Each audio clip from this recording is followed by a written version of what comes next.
can just come up and get them. Let me show you another one. Now that was a counting book. Now here's one that's not a counting book. I didn't know what was going to happen with this one either. I started off with an ant on a leaf. And I thought, what do I do with this ant on a leaf? And I thought, I know, I'll have him leave, kind of be blown off a tree. So it's coming off a tree. And then I had it flying up in the air, up above a farm. Now my mom actually drew this farm. She grew up on a farm in Nebraska. And so I drew the farm that she grew up on.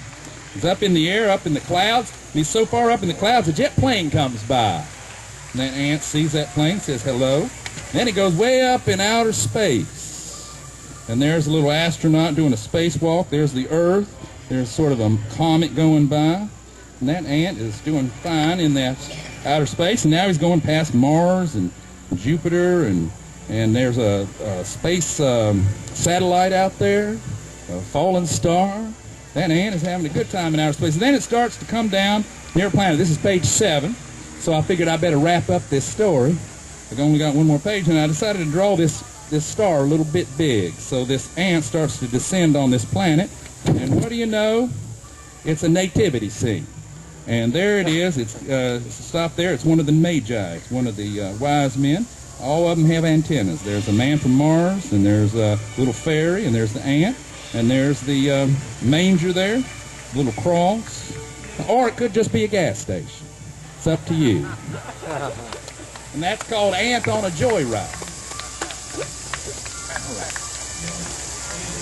Okay, let's do another song. Wonder what we should do.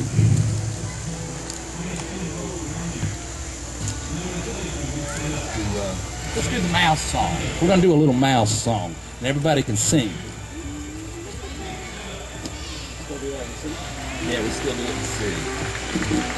I know everybody has little pets that they are fond of, and they passed on, and you might have buried your pet in the backyard. I know we did that with my dog and some other things. Everybody has your goldfish or your hamster or so forth. You get to be very fond of these things.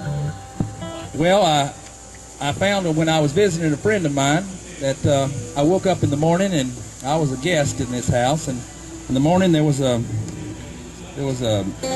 little mouse that had passed on, and I decided to give this mouse a nice little burial and give him the full honor that it deserved. There's a little chorus here you can sing along. It's just one word. Don't you hate those choruses with long, it's like the Gettysburg Address, it's so hard to remember everything. Well, my chorus is one word, and then I just have you repeat that one word. I'm a people-friendly chorus man.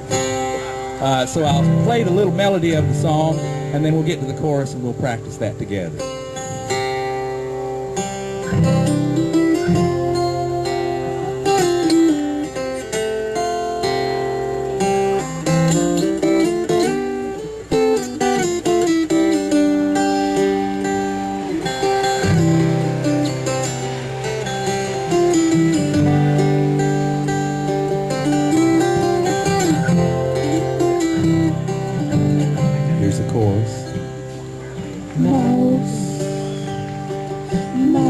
That's it. You ready? Mouse, mouse. I buried a mouse that drowned in a commode. Though we weren't acquainted, I wrote it this ode. What we had in common, a man and a mouse. Well, for one thing, we were both guests of the house.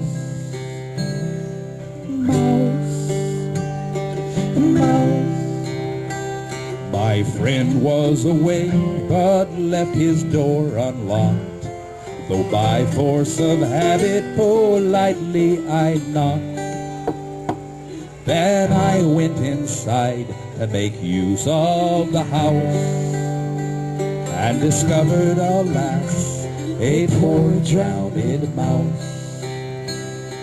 Mouse, mouse. I picked up the mouse by its wee tiny tail. Its wee hands and feet were piteously frail. that I mourn a stranger. You may find it odd, just as others may doubt a beneficent God. Mouse, mouse, I fashioned a cross out of cornstalk and twine. Right there in the garden I built a small shrine. Though my choice of coffin was unorthodox, as I tucked the mouse in a Cracker Jack box. Mouse, mouse, I hope when I die there will be someone there who, though they don't need me, will tenderly care.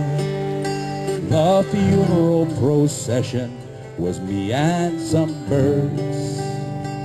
Though it may seem profane, I said a few words.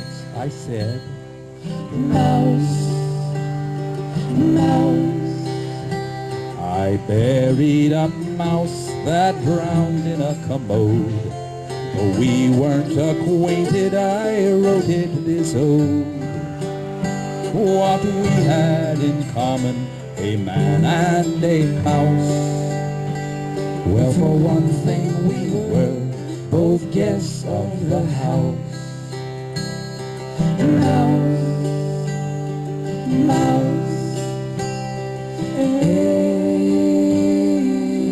mouse.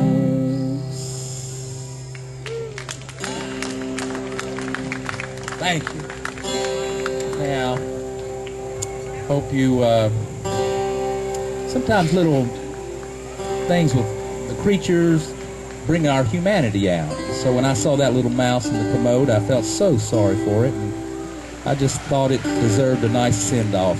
And recently I visited my friend. It had been over a year since I'd written the song, and I went out to the garden where I'd built the little mound and the little cross, and I found the spot where I thought I might have buried him, and I sang the song a cappella to the mouse's spirit, and it was a very satisfying moment.